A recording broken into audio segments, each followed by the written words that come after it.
मौलवी अब्दुल हक एक अधीड़ उम्र शख्स थे और पिछले 15 सालों से हमारे मोहल्ले की मस्जिद में इमाम थे। पहली बीवी के फौत होने के बाद उनकी शादी उनकी साली से हो गई।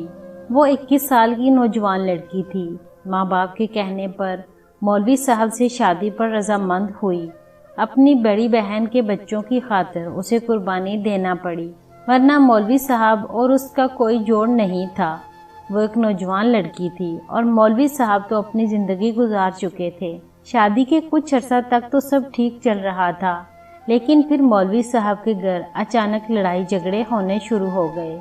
हमारे बच्चे मौलवी साहब के घर पढ़ने जाया करते थे और अक्सर आकर बताया करते कि आज मौलवी साहब के घर बहुत लड़ाई हुई है। मौलवी साहब आयशा बाजी को बहुत नाराज़ हुए, यहाँ तक कि वो रोने लगी। मैं शोबे के एतबार से एक डॉक्टर था और मौलवी साहब के साथ मेरी अच्छी दोस्ती भी थी। मैंने 1 या 2 बार मौलवी साहब की परेशानी पूछने की कोशिश भी की, लेकिन मुझे उन्होंने कोई ख़ास जवाब नहीं दिया। मैं भी चुप हो गया। सोचा हो सकता है ऐसी कोई बात हो जो वो मुझसे शेयर नहीं करना चाहते हों। वो मुझे अपने बच्चों की तरह समझते थे और बहुत इज्जत भी करते थे। उनके चेहरे पर परेशानी वाज़े दिखाई देती थी, लेकिन वो मुझसे कुछ छुपा रहे थे। एक दिन जब मेरे बच्चे पढ़कर वापस आए तो मेरी बच्ची मुझसे लिपटकर रोने लगी। मैंने पूछा, बेटी क्या बात है, आप क्यों रो रहे हो? क्या आपको आयशा बाजी ने मारा है? नहीं बाबा, मुझे आयशा बाजी ने नहीं मारा, बल्कि मौलवी साहब ने आयशा बाजी को मारा है और मोबाइल फ़ोन भी छीन लिया है, जिस पर वो हमें नात सुनाती थीं। ये सुनकर मैं परेशान हो गया और मेरे दिमाग में तरह तरह के ख्यालात घूमने लगे। शायद मैं किसी हद तक मामले को समझ चुका था।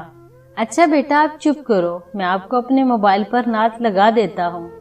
मैंने जेब से मोबाइल निकाला ही था कि मस्जिद के मौज़िन की कॉल आ गई। डॉक्टर साहब, मौलवी साहब की तबीयत खराब है, जितना जल्दी हो सके आप मौलवी साहब के घर आ जाएं। मैंने उसी वक्त अपना बैग उठाया और मौलवी साहब के घर की तरफ दौड़ पड़ा। चेकअप करने के बाद पता चला कि मौलवी साहब को हार्ट अटैक हुआ है।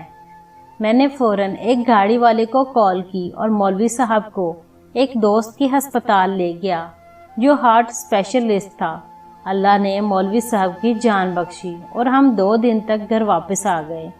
अगले ही दिन मौलवी साहब ने मुझे घर बुलाया और उनकी तबीयत तो बेहतर थी, मगर परेशानी उनके चेहरे पर वाज़े दिखाई दे रही थी। देखो बेटा, तुम मुझे अपने बच्चों की तरह अजीज हो और मैं अपने दुख की बात तुमसे बिला झिझक कर लेता हूँ, लेकिन इस बार बात ऐसी थी कि मैं तुम्हारे साथ चाह कर भी बयान न कर सका। जी मौलवी साहब, मैं इस बात के लिए आपका बहुत मशकूर हूँ जो आप मुझे इस काबिल समझते हैं। देखो बेटा, आयशा मेरी बीवी की सबसे छोटी बहन थी। अपनी बहन के फौत होने के बाद अपने माँ बाप के कहने पर मुझसे शादी करने पर रजामंद हुई। इसके वालिदैन चाहते थे कि इनकी बड़ी बेटी के बच्चे खराब ना हों। वो मुझसे शादी नहीं करना चाहती थी और ना ही मेरा उसका जोड़ था। वो अपने खालाजाद को पसंद करती थी और मुझे भी इस बात का अंदाज़ा था, लेकिन अपनी बहन के बच्चों की खातिर इस बंधन में बंध गई। अब मसला ये है कि पहले तो उसका खालाजाद सिर्फ फ़ोन पर बात करता था, जो मेरे लिए नाकाबिले बर्दाश्त था, जिसकी वजह से हमारी अक्सर लड़ाई भी हो जाती थी। लेकिन कल मैं इशा की नमाज़ पढ़कर जल्दी सो गया। अचानक आधी रात को मेरी आंख खुली तो आयशा अपने बिस्तर पर नहीं थी। मुझे कमरे से सरगोशी की आवाज़ सुनाई दी। मैं यूं ही कमरे में दाखिल हुआ, आयशा अपने खालाजाद के साथ नाकाबिले एतराज़ हालत में थी। मेरे मुंह से इस्तग़फ़ार निकला और मैं वापस अपनी चारपाई पर आ गया। उन्होंने भी मुझे देख लिया था। फ़ौरन ही लड़का तेज़ तेज़ कदमों से बाहर चला गया, लेकिन मैं अपनी इज्जत की खातिर उसे कुछ भी न कह सका। आयशा कमरे से बाहर नहीं निकली और ना ही मैं दोबारा कमरे में गया, लेकिन मैं अंदर ही अंदर मर चुका था। बहरहाल मैं सुबह फजर की नमाज़ पढ़कर घर आया तो आयशा बच्चों को पढ़ा रही थी। उसे अपनी गलती का ज़रा भी एहसास नहीं था और साथ ही अपने खालाजाद से मैसेज पर बात भी कर रही थी। बेटा, मर्द बेशक बूढ़ा भी हो मगर गैरत के नाम पर कुछ बातें बर्दाश्त नहीं कर सकता। मैंने कहा, मोबाइल मुझे दे दो, यही फसाद की जड़ है। आयशा ने मेरी तरफ नफरत से देखा और मोबाइल देने से इनकार कर दिया, जो मुझसे बर्दाश्त ना हो सका, और मैंने उसे थप्पड़ दे मारा और मोबाइल उसके हाथ से छीन लिया। अब मैंने इरादा कर लिया है कि उसे तलाक देकर फारिग कर दूं।